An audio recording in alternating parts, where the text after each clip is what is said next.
प्यारे दोस्तों, सादर अभिवादन। मैं हूं महेश कुमार वैद्य और आप देख रहे हैं एनजेपी हरियाणा। दोस्तों, आज बात करेंगे एक ऐसे शख्स की जिनके भाई हरियाणा के ताकतवर मुख्यमंत्री थे, जिनके भतीजे भारतीय क्रिकेट कंट्रोल बोर्ड के चेयरमैन थे, जिनके भतीजे हरियाणा के मंत्री थे, जिनके भाई की पुत्रवधू पहले मंत्री रही और अब राज्यसभा सदस्य हैं, जिनकी भतीजी वर्तमान में हरियाणा की कैबिनेट मंत्री हैं।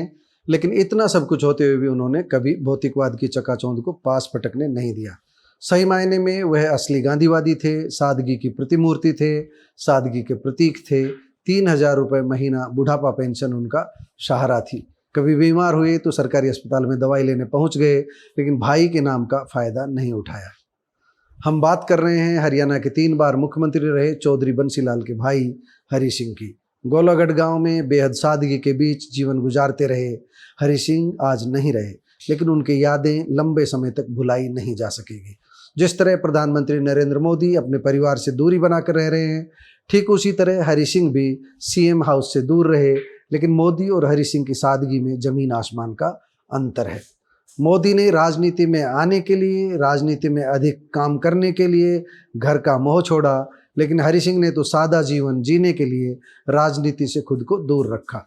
यूट्यूब पर कई चैनल्स पर उनके साक्षात्कार सुनकर आप उनकी सादगी का अनुमान लगा सकते हैं। लगभग 80 वर्ष की उम्र में उनका आज निधन हुआ तो उनसे जुड़े किस्से भी सामने आ गए। हरि सिंह ने अपनी पूरी जवानी हल चलाने और खेतों में पानी देने में गुजारी। वह कहते थे, हमारा काम हाली रहना, पाली रहना और बाजरा काटना रहा है। हरि सिंह अपने कपड़े खुद धोते थे। सिलाई मशीन उनके कमरे में हमेशा रही, क्योंकि वह अपना कुर्ता खुद सीते थे। बाद में अधेड़ उम्र में उन्होंने लेथ मशीन व वेल्डिंग आदि की व्यवस्था की और अपने कृषि औजारों की खुद ही रिपेयरिंग शुरू की और एक छोटा सा वर्कशॉप बना लिया। गोलागढ़ गांव के दूसरे लोग भी उनके पास आते थे, लेकिन वह अपनी मशीनों से अपने ही कृषि उपकरण ठीक करते थे, दूसरों का काम नहीं करते थे। वह कहते थे कि चाहे 100 रुपये का काम 90 रुपये में कर दो, लेकिन उनके अपने गांव वाले संतुष्ट नहीं होंगे।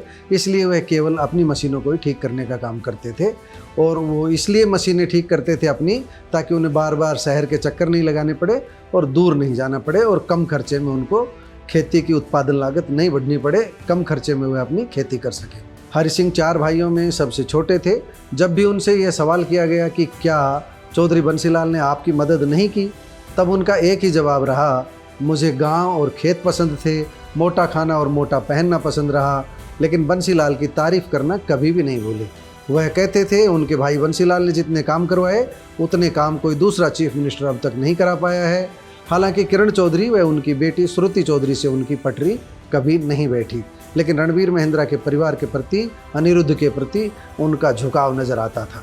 हरि सिंह खुद को कांग्रेसी कहने में गौरव का अनुभव करते थे और भाजपा प्रति के कटाक्ष करते थे। उनके घर में वर्षों तक खड़ा रहा 1957 मॉडल का ट्रैक्टर लोगों का ध्यान खींचता था। उन्होंने 1977 में इस ट्रैक्टर को खरीदा था और खुद ही इससे खेती करते थे। राजीव गांधी के मशीनीकरण को बढ़ावा देने के प्रयासों की उन्होंने हमेशा सराहना की। वह कहते थे कि राजीव गांधी ने मशीनीकरण को बढ़ावा दिया तो किसानों की माली हालत में भी सुधार हुआ। एक बार एक पत्रकार ने उनसे सवाल किया कि जब पूरा परिवार पढ़ लिख गया तब आप क्यों नहीं पढ़ पाए? तब उन्होंने जवाब दिया था कि एक बार मास्टर जी ने मारी तो मैं फिर स्कूल कोन्या गया। बंसीलाल के चीफ मिनिस्टर बनने की पूरी कहानी हरि सिंह कई बार सुनाया करते थे। वह कहते थे कि गुलजारीलाल नंदा से उनके वकील भाई बंसीलाल की अच्छी यारी थी, अच्छी पटती थी, इसी कारण वह मुख्यमंत्री बनने में कामयाब रहे। गुलजारीलाल नंदा की बात इंदिरा गांधी टालती नहीं थी, उनकी बात पर भरोसा करती थी। जब कभी हरि सिंह से यह पूछा गया कि क्या बंसीलाल के चीफ मिनिस्टर रहते हुए उन्होंने भी लोगों के काम करवाए हैं, तब उनका जवाब होता था कि हमारे पास आने वाले लोगों को हम भिवानी भेज देते थे।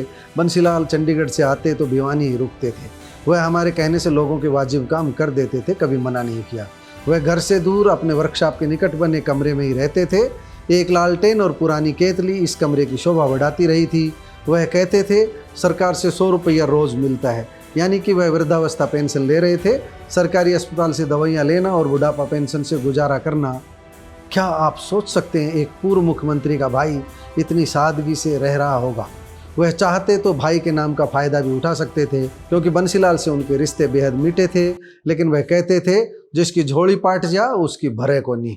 इसका मतलब आदमी को कितना भी मिल जाए उसका पेट नहीं भरता। दोस्तों, ऐसे थे गांधीवादी विचारक, गांधीवादी चिंतक हरि सिंह।